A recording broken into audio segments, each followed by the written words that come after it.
Assalamualaikum warahmatullahi wabarakatuh. Kembali berjumpa dengan saya Hezbun Arif dari Forum News Network.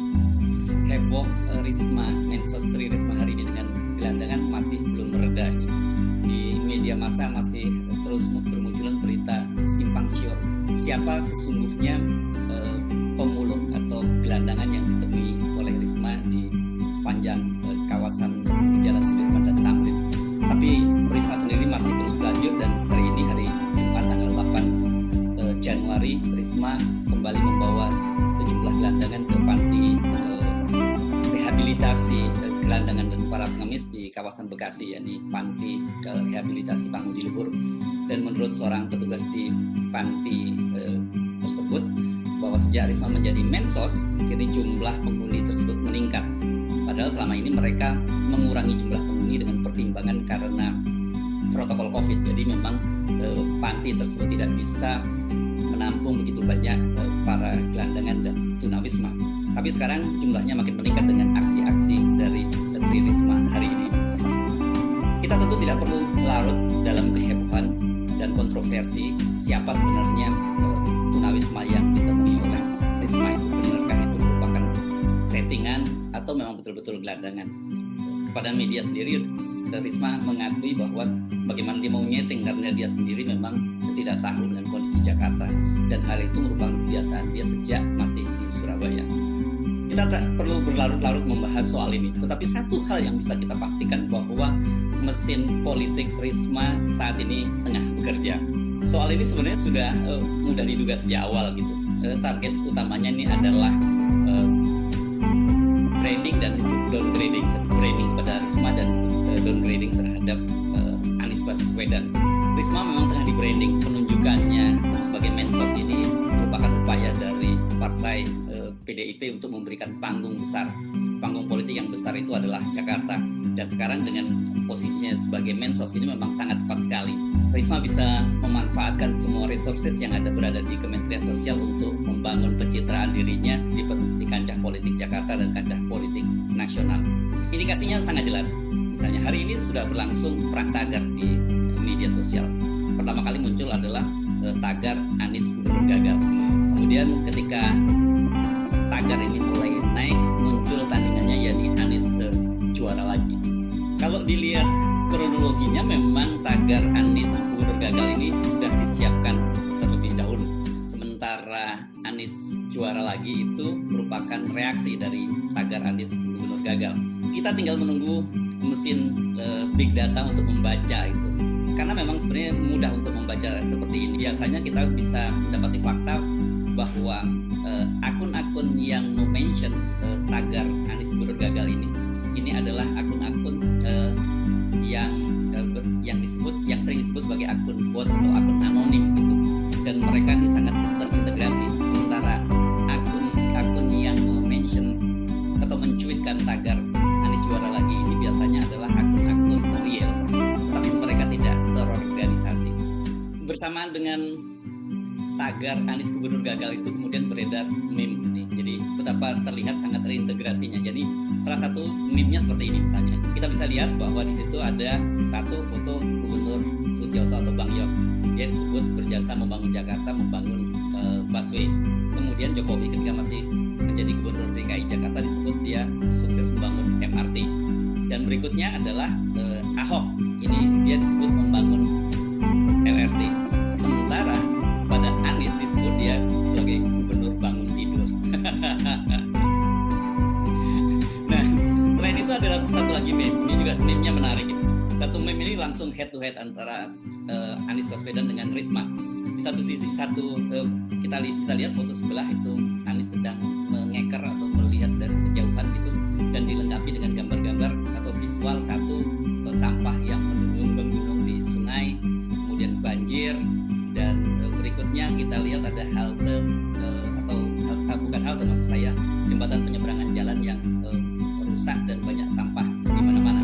Sementara di sebelahnya kemudian dibandingkan prestasi-prestasi dari Risma, dia misalnya berhasil mengurai sampah di Surabaya, dia pernah mendapat penghargaan dunia, dia juga menjadikan Medan salah satu wali kota terbaik dunia, dan satu lagi disebutkan bahwa Risma itu berhasil berhasil memenangkan Piala Adipura berturut-turut.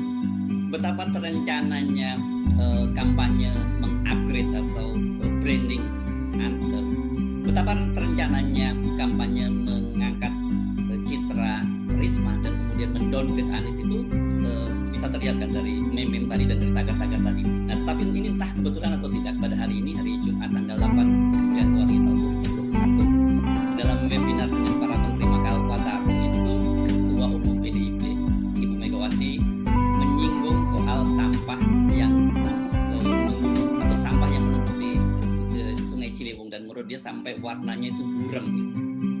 Dan dia juga menyebutkan bahwa dia pernah menanyakan soal ini pekerjaan siapa sih? Karena dia katanya pernah menyampaikan hal itu kepada Jokowi ketika masih menjadi Gubernur DKI, kepada Ahok ketika masih menjadi Gubernur DKI, dan juga kepada Jarot yang menggantikan Ahok. Ini ketiga-tiganya adalah kader PDIP. Tetapi Ibu Mega sama sekali tidak menyinggung soal Anies. Orang tentu paham dong, ditujukan kepada siapa pertanyaan dari Ibu Mega ini, karena bagaimanapun saat ini kan Gubernur DKI Jakarta adalah Anies Baswedan. Dari fakta-fakta tadi sebenarnya kita semakin jelas bisa membaca kemana sebenarnya arah dari kehebohan Risma yang tiap hari berjumpa dengan pemulung dan para pengemis ini. Jadi tiada hari tanpa bertemu dengan pemulung dan pengemis. Jadi bahkan saya pernah menyebutnya sebagaimana jadi mana ada Risma di situ ada gelandangan dan pengemis. Di media sosial saat ini juga beredar sebuah undangan. Ini undangannya menarik ini karena disebutkan undangan ini untuk Pasutri, yakni pasukan Tri Risma Harini for DKI 1. Jadi disingkat sebagai Pasutri. Mereka ini akan berkumpul pada hari Sabtu tanggal 9 Januari 2021. Jadi rupanya memang bersamaan dengan branding dan kemudian downgrade terhadap Anies itu, kemudian Risma dan timnya sudah menyiapkan pasukan untuk mengusung Risma menjadi DKI 1. Persis seperti yang kita duga sebelumnya.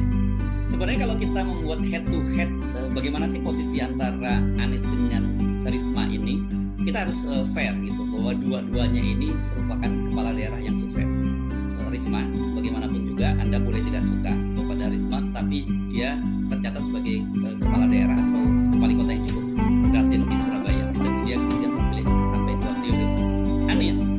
Anies juga sama, jadi walaupun kemudian dicoba dicitrakan sebagai gubernur gagal, Anies itu Anda boleh juga tidak suka kepada Anies, tapi Anies adalah gubernur DKI Jakarta yang cukup berhasil, dan dia juga termasuk yang berhasil menyulap wajah Jakarta menjadi kota yang setara dengan kota-kota metropolis lain di dunia.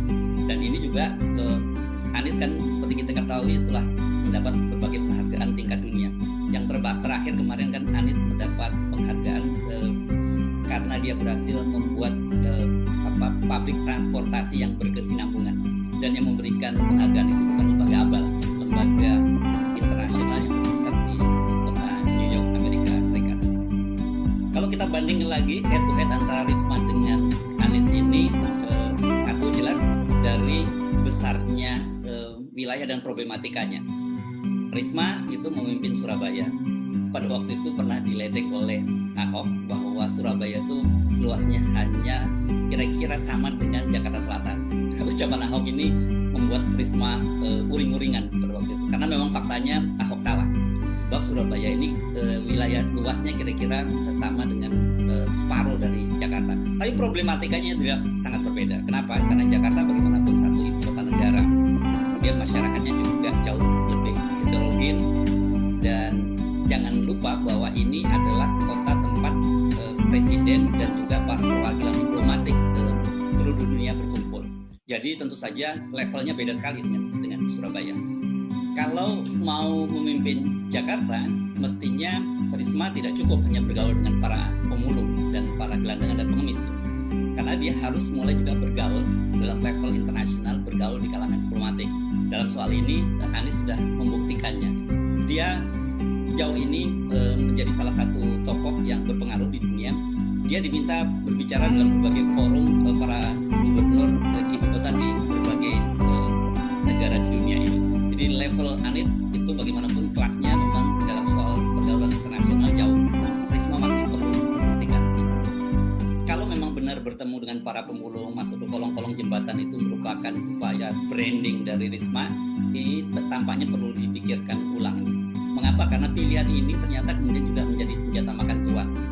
Di media kan kemudian kita membaca bagaimana faktanya bahwa di Surabaya itu sebenarnya juga banyak sekali pemulung dan mereka yang tunawisma, mereka yang tinggal di bawah kolong-kolong jembatan.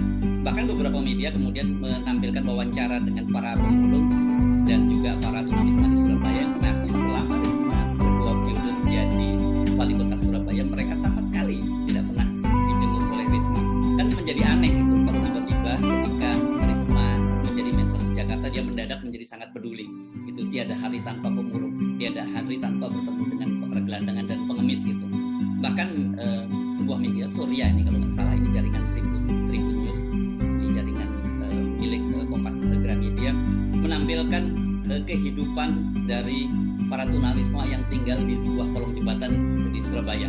Mereka sudah berpuluh tahun tinggal di tempat itu, bahkan beranak pinak di tempat itu, tetapi tidak pernah sekalipun mendapat perhatian dari Risma.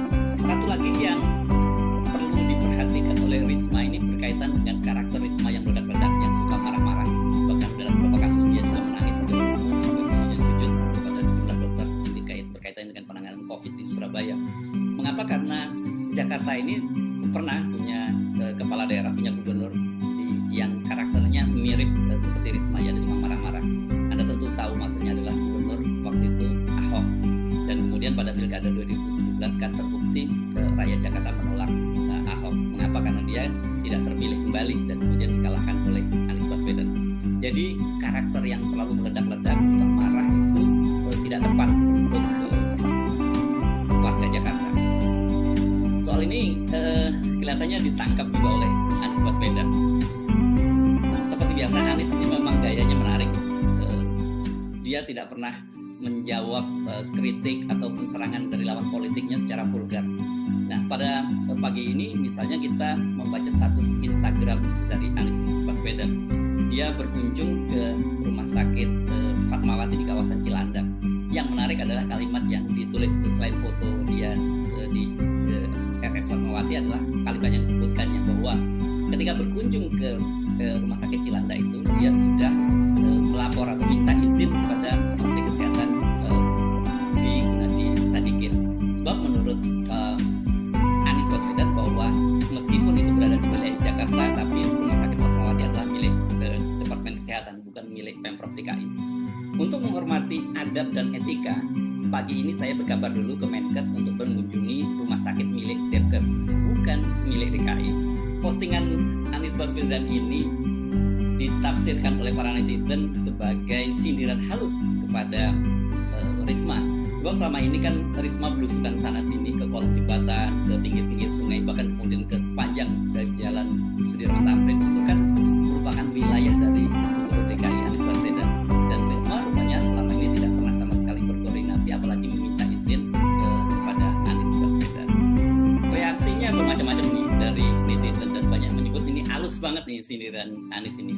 Anda pasti mungkin belum lupa ya ketika heboh kawasan Petamburan pada waktu itu, ketika Pangdam Jaya Maijen Dudung menurunkan baliho-baliho, kemudian Anies sama sekali tidak bersuara, dan waktu itu dia hanya memposting sebuah foto ketika dia sedang membaca sebuah buku yang berjudul Haus Demokrasi Die, atau bagaimana sebuah demokrasi mati. Mengapa? Karena masuknya militer ke panggung politik itu adalah sebuah tanda-tanda awal matinya sebuah demokrasi. Jadi tidak berlebihan kalau kemudian postingan Anies yang menyatakan dia minta izin kepada Menkes Budi Gunadi ini sebagai suatu adab dan etika, karena itu bukan wilayahnya Anies, ini bukan sindiran halus. Demikianlah tampaknya babak awal pertarungan antara Risma dan Anies Baswedan baru saja dimulai. Saya Hesbun Arif, sampai berjumpa. Assalamualaikum warahmatullahi wabarakatuh.